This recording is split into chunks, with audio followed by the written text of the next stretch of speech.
New reports find at least 20 people now have been killed in the last 7 days in and around the Kabul airport amid a, kindly put, chaotic evacuation process.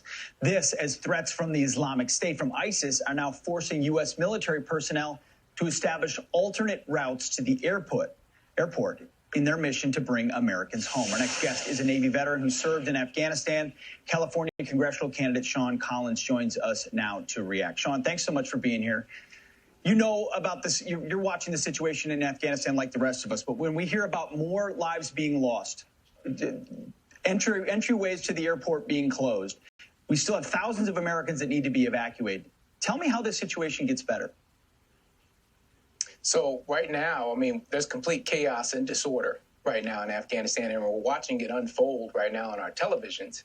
And I know firsthand what chaos and disorder means. So I served in Afghanistan from 2011 to 2012, and I was assigned to a Special Forces Advisory Unit in Kandahar City. So I actually lived in Kandahar City, and I held lots of high-level negotiations with he was the third most influential person in the country at that time.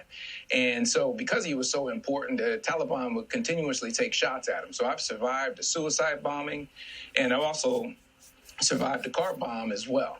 And so chaos and disorder is what terrorist organizations prey on. And so right now, because we have a chaotic and disorderly situation in Afghanistan right now, threats from Islamic State, threats from other terrorist organizations are a real thing.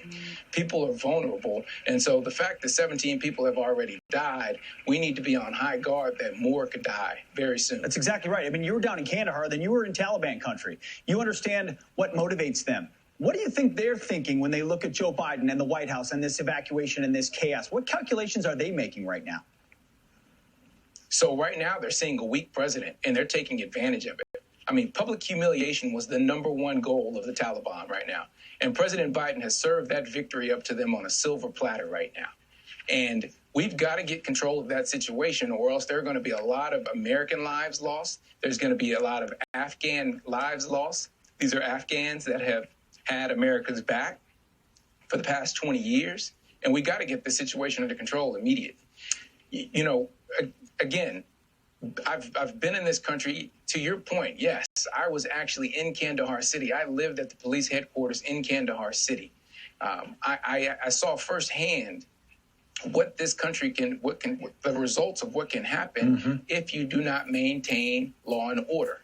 You mentioned public humiliation. There's a photo circulating of a unit amongst the Taliban, the Badri 313 special unit. They're wearing American uniforms and they're hoisting a mock that mock Iwo Jima photo with their own flag of the Taliban. This comes as we know there are 2,000 armored vehicles, including Humvees, that have been captured, potentially up to 40 aircraft. What are these images meant to relay, and how significant are they? Public humiliation. They're very significant. Like I say, the #1 goal of the Taliban was to publicly humiliate the United States as they were withdrawing from this country. And President Biden served that victory up to them on a silver platter.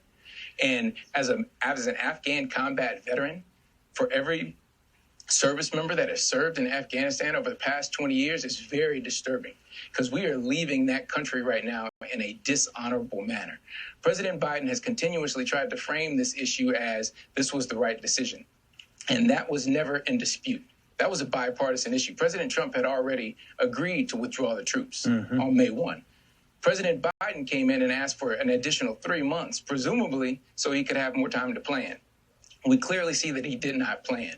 So right now, we are leaving this country in a dishonorable manner, and that is dereliction of duty in my mind. It is, in the minds of many. Shawn Collins, thank you so much for your insight and your service to our country. Appreciate it. Good luck in your race. Thank you. Bye.